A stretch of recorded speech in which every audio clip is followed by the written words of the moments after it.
Hey, what's up, everybody? Christian Brindle here, and I am back with somebody doing big time things here in the insurance industry. I'm back with someone who's a friend of the channel, somebody who's a friend of mine, been on the channel before. We had a great, fantastic conversation last time he was on, and just was super excited at the opportunity to kind of get back together and talk shop a little bit. I'm joined with Mr. Michael Weller. Anybody that's ever been to an event knows that not only is he a regular event attender, he's one of the most fun people that you'll probably run into at the event to hang out with at the bar, after the event has transpired. So, Mr. Weller, how are you doing today? Man, everything's great. Thanks for having me on again, Christian. I enjoyed coming out there and getting to see you face to face a couple weeks ago, and this Yes. idea kind of kicked off. So happy to be here with you again today. Thank you. Hey, well, the pleasure is all mine, and I certainly appreciate it. I mean, for those of you that don't know about Michael, he's a terrific agent. He's incredibly knowledgeable. He's very accomplished, and his agency is growing, and he's doing great things. And so, anytime we can kind of get together with somebody that's really kind of on the up and up like you and talk shop about this topic we're going to talk about today, I think it's great. So the topic that we're going to be kind of diving into, is FMOs, right? And it's a topic that I feel like when we were together last, when you were here at our office, we were talking about it, and I think we both felt pretty strongly that it's something that doesn't get talked about enough, and that it was a very important Right. topic. When you brought up the idea of it, I was like, yes. I'm like, I wish every video I did was talking about this and nothing else sometimes. And that's just kind of about like the two-way street of kind of a mutually beneficial relationship between FMO and agent that sometimes I feel like oftentimes on both sides of the spectrum, it gets kind of abused from time to time in one way or another. Talk a little bit about kind of like, and take as much time as you need, by the way, on it, but like start us off on this conversation, right? Like, why is this such an important conversation to have? And what do you feel like is the message that agents need to hear on both sides with this? I think there's a lot. And what we were talking about off camera, this this may be a two-part series going into Very, this. very well, maybe. Yeah. Yeah, because there is so much. In full disclosure, Christian, you're an FMO. I am not. I'm just an agent. I have LOA and downline agents myself. We're kind of in the same hierarchy, being integrity based, but I use senior marketing specialists out of Columbia, Missouri, and I'm on their advisory council. And I have a phenomenal relationship with everyone there at senior marketing specialists. And I've developed that relationship with my FMO much in the same manner that we agents are developing those relationships with referral partners, Mhm. with clients, with other agents. And I think that is something that a lot of people just don't understand what an FMO really is, how to interact with an FMO. And there are so many agents, hopefully the ones that are watching this, that think that Billy Bob down the block that is a GA is their FMO when Yes. they're not. They're just an agent that may or may not be producing, may or may not know a lot about the industry, but they figured out that they can get people in their downline and receive some compensation for it. I had an agent that I was talking to last year that lived in the same small town as her FMO, and she didn't realize that the guy wasn't an FMO. He was just a GA, a general Mhm. agent, and had never met him face to face. And they lived in the same little small town. He refused to meet with her face to face, would only conduct their business over the phone or by email, usually, is how that worked. So this is this is a topic that a lot of people need to understand kind of what the hierarchy is. And Christian, you can certainly talk about the different levels of the hierarchy. I would like to approach it from an agent standpoint Mhm. about what I find really necessary from an FMO, and how I can also kind of be loyal back. I think that is missing from this conversation. There are so many agents out there that don't produce, don't do the work, and they blame their hierarchy, their FMO, for them not being successful. And man, if this was one of those plug and play type businesses where you could just create a company, get a phone line, maybe some ratty website, and an email address. Oh, don't forget about a Facebook page. Yes, of course. if you could just throw all of that together and then sit back, and your phone is going to ring as many times as you actually want it to, every one of us would be doing this across the country. It would be a no-brainer. But people don't come into this business thinking, I'm going to have to really put in the work and the effort. So to talk about both sides of this, I want everybody to kind of understand how I feel. Your FMO needs to be providing a lot of benefits to you. They're getting paid for it. You may be a newer agent. You may be an established agent. And throughout that journey of your career, your needs change. And your FMO has to change with you. Mm-hmm. When I first started, I needed a lot of training. I needed to know, okay, how do we bundle this benefit with this other benefit over here? How do we fill in those holes that Medicare has? How do I talk to other business owners? How do I get out there and start that conversation with clients? Needed just somebody to hold my hand and show me. Then as things progressed, it turned into, okay, I've got all of that. Now, how do I do mailers to my clients? Mm-hmm. How do I look for the turning 65 lists? How do I start the marketing process of getting out there and becoming more well-known and getting in front of more people? After that step, it turned into, okay, now I'm to a point to where I have over 1,000 clients. I'm struggling to keep up with everything. How do I hire? How do I bring people on? What are the best practices of password protection? Being able to delegate other topics to staff. How do I bring on other agents? Now I have so many referrals and so many leads coming in because of all of the work that I've done over the last 3-4 years. Now I can start feeding other agents. How do I capitalize on that? And your FMO has to be able to show you all of those different situations and how to get through them. Yeah. So that's kind of a good opener for a 5-minute opener.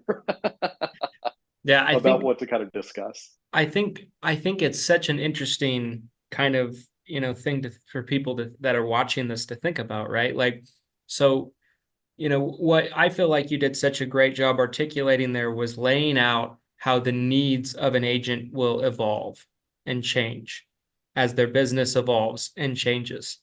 And so, someone comes into the industry, maybe they're contracted with someone who's a GA or something like that. And that person's going to not do what that other person did, right? And refuse to meet with them in person, and they're in the same town and all that thing, right? But like maybe they're in the same town with a GA, and maybe what they need is somebody to, they can shadow on appointments, so they can go on some ride-alongs or something like Absolutely. that. But as you mentioned, right, like once they got that figured out, then, the bigger and more successful I feel like your agency gets, the more complex challenges you really end up having to solve. And, I think someone's needs of what they'll need from somebody that they're partnered with and they're contracted with might evolve, and they might shift a little bit. I see definitely will. Yeah. I see things from a real, I think, interesting perspective these days because, I see things from an agent perspective because I've been an agent and I was an agent for a long time. And, but I also now see things from an FMO perspective. And so talk a little bit about like what you see, right? Because you see a lot in the online communities, the Facebook groups and things like that, where, sometimes people are a little unfair to their FMO. I see it quite a bit. I see both extremes. They both exist, and they're both very prevalent from the standpoint of someone's not particularly fair to their FMO, or they're overly demanding or anything like that. And then on the other side, right, like someone's doing a good job, they're producing, and their FMO still won't give them any time of day or anything. And, I feel like both extremes are equally harmful, I think, to the industry. But I think that, and I'll let you kind of give your thoughts in a moment here, but like I think on the FMO side, like what agents don't realize, and this is one thing that, you know, you don't, it's not that they don't realize it, but maybe they don't take the time to think about it, that just by putting your contracts with an FMO doesn't actually do them any good if you're not producing. And I think a lot of agents don't, they probably realize it. Like if you say it to them, like, well, of course, right? There's no, but it's not something they necessarily really sit down and think about when they're sending off a fiery email to their FMO about something crazy, right? Talk a little bit about Sure. that side of things. So everything that you said about the back and forth, the extremes, we've all seen it blow up on Facebook groups. Mm-hmm. There are a lot of agents out there that walk into being an agent without any real training. And maybe their hierarchy, their upline, their FMO, their GA, whoever it is, maybe they're not giving any support. And that's not a good FMO to be with or an upline. You, being a new agent, should really look for a teaching FMO or a teaching upline if that's going to be your GA. You have to take what that agent or your FMO says, and you're going to have to build from that. They're not going to be able to just hand you the entire blueprint and then it magically work. They can hand you the blueprint, but then you're the one that's going to have to build it. You're the one that's going to have to follow that blueprint. And there are a lot of people out there that I see post things. I've been an agent for 6 months. I've been an agent for 9 months, and I've sold 3 policies. Mm-hmm. I'm looking for a better FMO. There's not an FMO on this planet that is going to fix that particular problem. You have to be able to put in the work and get in front of more people to do it. And I'm not bashing people in that situation. Please don't get me wrong, Christian. They may not know what they don't know. And nobody has ever had a straightforward conversation with them about how the expectation should really be. Then you have these FMOs that will come in and dump all of their knowledge into somebody. And you'll have the agents that take that information and they put that into practice. Yeah, right. And they start getting out there and they start really getting in front of people, making some sales, growing, learning how to be a better salesperson. That's really important. How do you read the person that you're talking to? Are you able to go from your classic, comfortable presentation that you're making to somebody and then switch over to a completely different style of presenting if that person isn't connecting with you from your first option? If you're coming to somebody and you're teaching them all about Medicare and all about the plan, and that person gets this glazed over look, like, why are you giving me all of these details? All I want to do is go to the doctor, not pay anything. That's all I care about. Well, then you have to stop teaching somebody everything and then just explain to them how it's going to work. This is what happens when you go to the doctor. This is what happens when you go to the hospital. Here's how much you're going to pay out of pocket.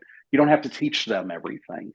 And you have to be able to read that person. And an FMO can't give that to you. Now, some of the things that an FMO should be doing for you, without any question, is helping you with product development, making sure that you understand the actual policies. Mm-hmm. That's really important from an FMO or a GA upline position. So a lot of those specific situations that you're going to come across, you're going to have to just learn those through experience.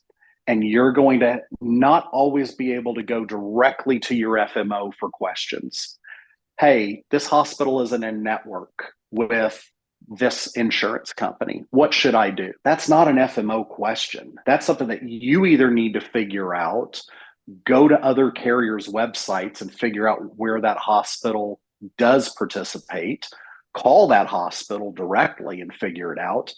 But that's not something that an FMO should be doing for you. But some of the things that they should be is going to be product training, helping you understand the difference between a Medicare supplement and a Medicare Advantage plan, how to attach a cancer policy, a hospitalization, a long-term care policy, recovery care, dental, vision, and hearing.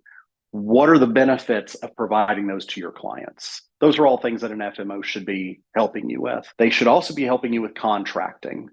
They should be helping you with your business development.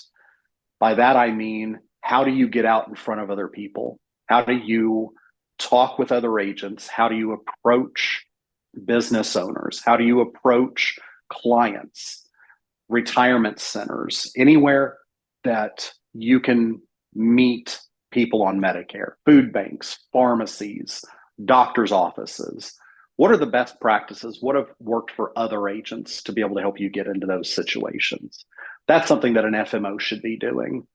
An FMO should be providing help with your compliance. That's probably one of the very top things that an FMO can do for you. How can you run your business compliantly to where you're not getting in a situation where a carrier is calling you, making you answer for something that you've done wrong? And I'm not going to go down the whole compliance rabbit hole, but you should be talking with your FMO about compliance questions. Some other things would be, what if you have a client that has an issue with a carrier? A claim isn't getting paid. They're not getting their pre-authorization for a procedure or a prescription. You should be able to call your FMO and say, here's an issue that I'm having. That FMO will have direct contact with the carriers. They are going to have better contact than you can calling in to agent support. Yeah. So definitely. I'm not suggesting that you do that for every single issue. You need to take those steps. You need to call into customer service with the client. If that isn't getting resolved, you do an escalation with the carrier. If it still isn't getting resolved, then you may need to get your FMO involved. They're not there to do all of the work for you. I just want to be really clear. But on those special cases that you really need some help, they should be there for you. They're going to have those contacts. Yeah. Go ahead. I know I've kind of been. I had a question. I had a question on kind of your opinion on something, Michael. Just kind of tying into the topic of what the FMO should do for you. I think everything you mentioned is 100% right. You know, those things that your FMO should be providing. I think there's the things you should be relying on your FMO, expecting of your FMO, those kind of deals. What is your opinion on, and I think this is kind of a mixed bag, right? I see a lot of different kind of opinions on it. But what is your opinion of FMOs that provide servicing of your clients' policies for you? That's kind of seems to be a bit of a divisive one. I have my own opinion on it, but I'm super curious of what you think of that, because if someone had asked that in a Facebook group 4 or 5 years ago, should my FMO do this? It would be a laughing, resounding no, absolutely not, right? But now you're seeing a couple of FMOs that have popped up, and that seems to be kind of what their sales point is, right, to the agents. That's kind of their business model. What are your thoughts on those kind of things? I think it really depends on what the agent's goals are.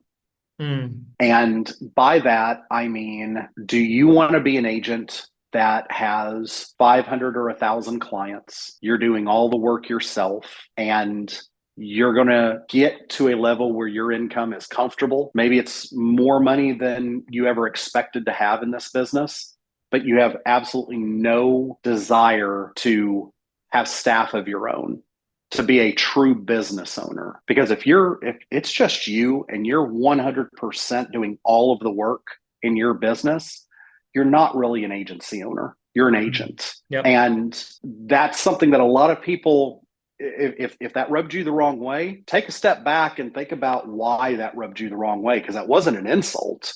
That's just the truth. I used to call myself an agency owner whenever it was just me, and I wasn't really. I mean, it sounded good to people that didn't know any different, but not having other agents below you, not having staff, you're not truly an agency, you're just an agent. And so it's not an insult, but you have the FMOs that can provide some of that customer service support behind the scenes. You push everything out to them. Maybe that's what you want. If you want to actually build a business to where your business runs when you're gone, your phone isn't ringing, you're checking in with your staff once or twice a day to make sure that nothing has caught fire. And if you've got a good staff, even when something catches fire, they just report back to you that they got it put out. Mm-hmm. And so if you're going to build a true business, I don't know that style of an FMO is what you're going to need. This video is sponsored by none other than Hire Heroes, you guys. Hire Heroes should be at the top of your list when considering your virtual assistant needs. Let's face it, today, hiring employees and hiring staff for your business is harder than ever and more expensive than it's ever been before. And when you're a new up-and-coming business in particular, or even if you're an established business, sometimes the squeeze of the financials of hiring somebody stateside can be incredibly challenging. What Hire Heroes brings to you is an ability to tap into their best of the best team members that you can plug into your business for very affordable prices. One thing about finding and hiring VAs completely on your own is it can get a little sketchy because you don't always know who you're getting and who's working for you. The great thing also about Hire Heroes is they've gone through and done the work for you of vetting the people that you're going to be working with, and the people that you are assigned are only the best of the best and the shining examples of excellence within the company. So you know you're getting top tier talent and you don't have to go through any of the time or headache of vetting people and trying out multiple people to get there. There's a link down in the description so you guys can learn more about Hire Heroes and getting help for your business today. I'm not somebody that advocates for jumping FMOs all the time. And this is something that I do want to get back with you, Christian. I know we've got a hard break here in about 15 minutes or so. So hopefully we can address this. Yeah. But what do you need to be doing for your FMO? Because it's a two-way street.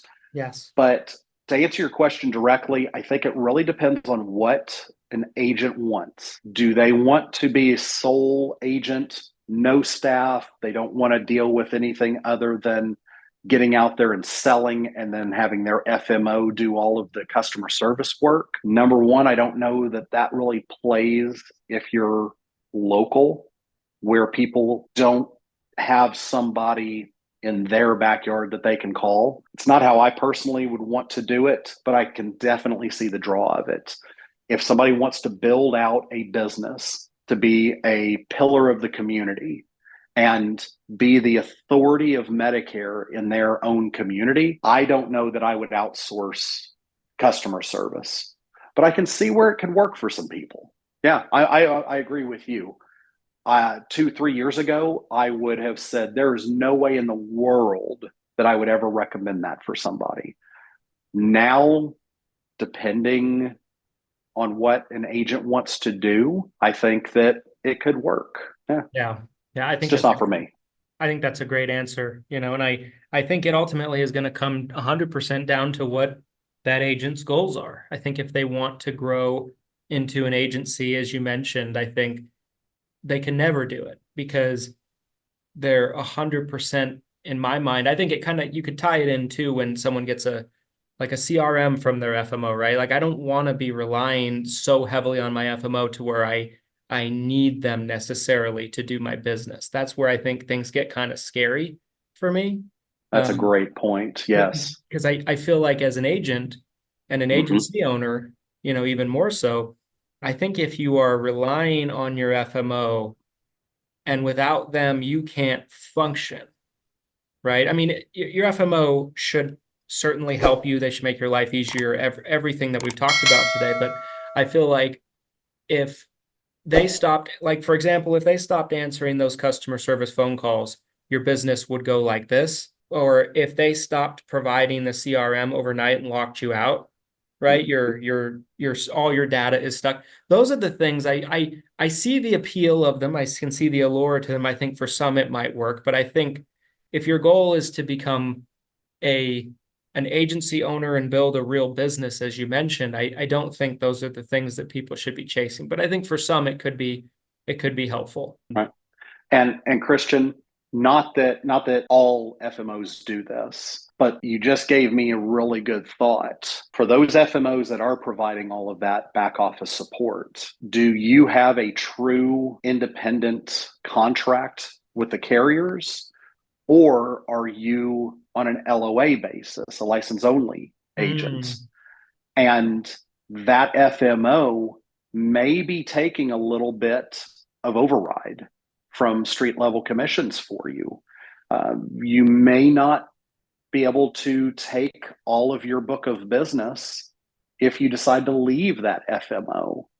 I have an agent that we've talked about this, finally figured out that he was getting less than street on his policies. The thought that he had was, that's okay because they're giving me all of these leads. Well, the FMO started losing money, weren't making quite as much as they had hoped, so they cut out all of those leads, but they were still keeping a portion of those commissions. Well, the agent decided that he had had enough, decided, I'm going to go out, I'm going to move everything over to an FMO, a different FMO, and I'm going to have full level commissions. What he did not understand was that inside the contract, there was this little line that said, you have to be active with this carrier for your commissions to vest.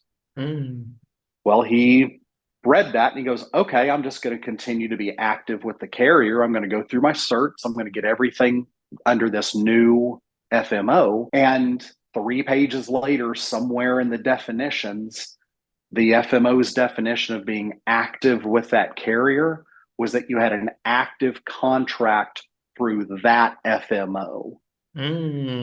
So he left thinking that he was going to have $10,000 or $15,000 a year in renewals coming from this one carrier, and he lost all of it. Ooh, ouch. So that would be something that would concern me. Is it a true direct contract, or is it an LOA style contract?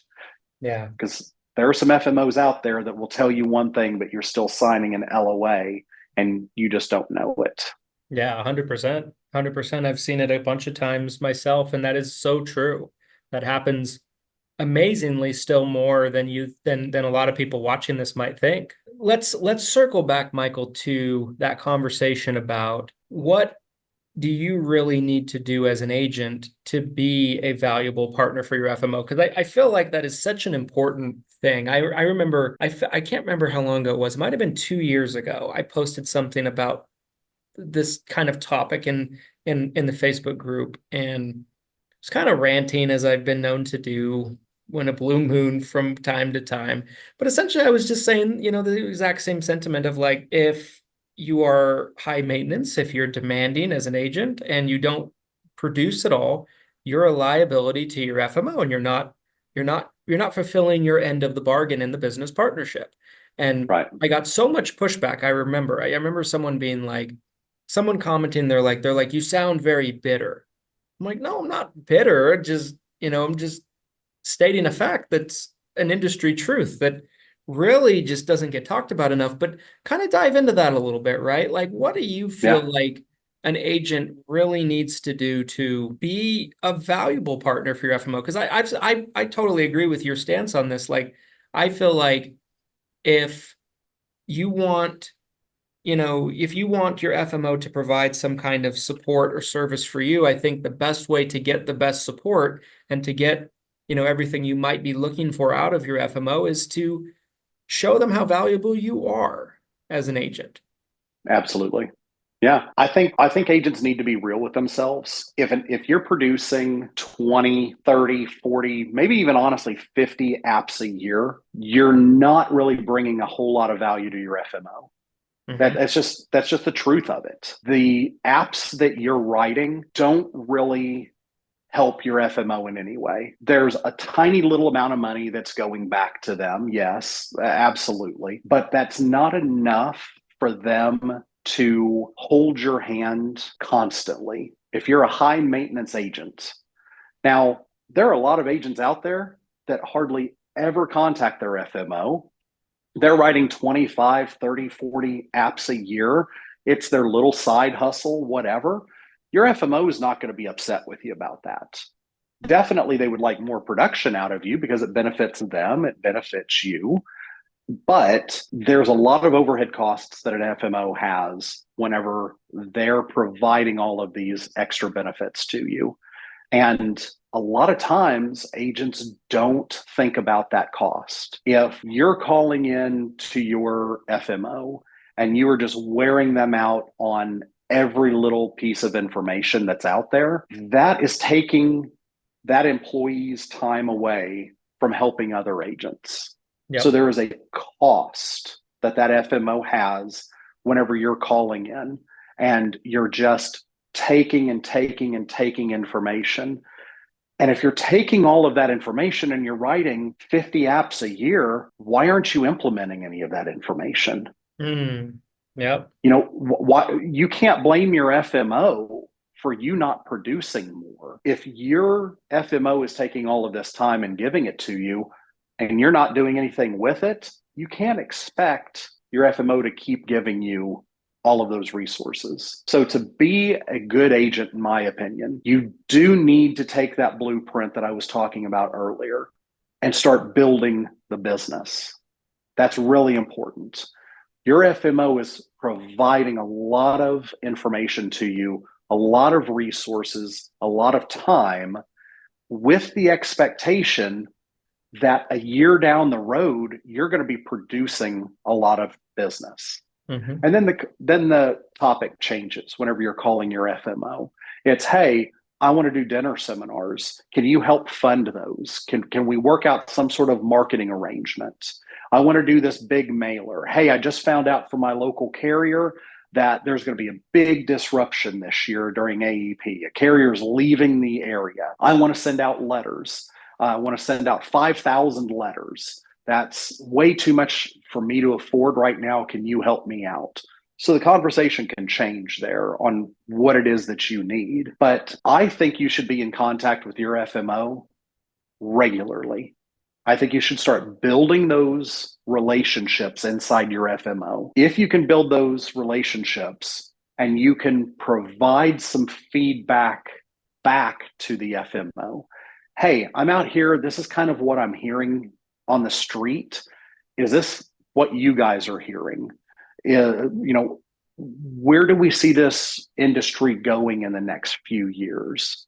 Hey, I happen to be at my NABIP meeting here in Oklahoma, and they started talking about this new bill that Oklahoma was going to put in place. I wanted to let you guys know about this. That two-way street of communication, talking up your FMO, bringing other agents that are around you that you may know to your FMO if you've got a good one, providing them some opportunity to bring on new agents, being a spokesperson for your FMO. If they're doing a good job, talk about your FMO in the different Facebook groups. Mm-hmm. If you're at a local meeting somewhere and there are other agents out there and the topic comes up, hey, I'm with senior marketing specialists. I cannot tell you the level of support that they've given me through the last 5 or 6 years, and just talk them up.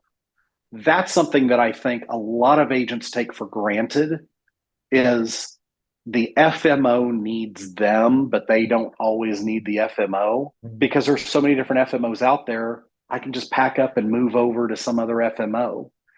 And if you're doing that and you're not building that relationship with your FMO, you're missing out on a lot, because the better relationships that you have with anyone, the more value that's going to go back and forth both directions. I think that was So perfectly said. And it's so true, like I remember, another piece of this too is I think, people talk about being a good partner for their FMO.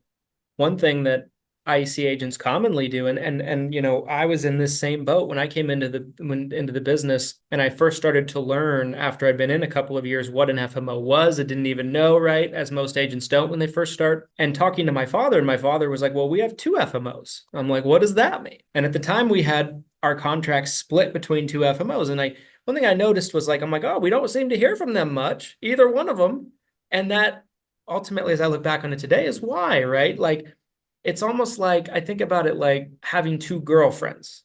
Neither of them are going to like the fact that you have the other one. You know what I mean? And neither of them is going to be all that committed to you if you're not very committed to them. So, such is true with your FMO, right? So, like, not Very true. Not that you can't have certain contracts aligned strategically and things like that, but when I see people that are so spread out all over the place and they just are not really committed to any one person, they're like, "I never hear from any of my FMOs." It's like, well, you're probably not all that valuable to any of them, to be honest with you. You know what I mean? Absolutely right. So I think it's such a great point, Michael. We're kind of at a stopping point. I think we should definitely do a second part of this because I think it's such a great conversation. Okay. I really appreciate your time and your insight on this, and I think it's such a valuable conversation to be going on right now, especially with all that's happened this year with final rule and everything else and things that will continue in 2025. The final rule is not done, right? For everybody watching, like there's more to come with that saga. And so, yeah, I think, this was a great conversation and I really appreciate your time. Hey, it's absolutely my pleasure. Thank you for the opportunity to have this discussion. My deepest desire is that somebody's watching this and it provides a little bit of information that nobody has ever given them before. So I know Christian and I are both busy, but if you're in the Facebook group or something, if you want to find us on Facebook and send us a message, we'll get around to it. It might take us a little bit of time to reply, but reach out with specific questions that you may have, and I'd be happy to answer some of those. But let's do this again. Let's give it a week or so because I've got a few other topics to bring up that, like you just mentioned, final rule and things that are happening in the industry. And I'll say it again here. I've said it in different forums and people just bash you whenever you say this, but I think that people believing that we're going to get paid 10 years from now the same way that we're getting paid today, you are absolutely in for a rude awakening. There are so many different factors in play that if you're not checking out what's happening in the future, you're going to be in some big trouble in your business. And your FMO is one of those allies that can fight for you. And having a good relationship with them is going to be important. So there's a lot to this, and I look forward to our next chat. As do I. Connect with Michael on Facebook. He's absolutely a wealth of knowledge. And if you guys made it all the way to the end and you enjoyed this conversation and you'd like to see a part 2, please let us know about it by smashing the like button. Helps more agents just like you find this video easier in the YouTube algorithm. And make sure to subscribe, comment your thoughts down below. What do you think about this conversation? And we will see you guys in the next one. Thanks, everybody. Thanks, guys. Thanks, Christian.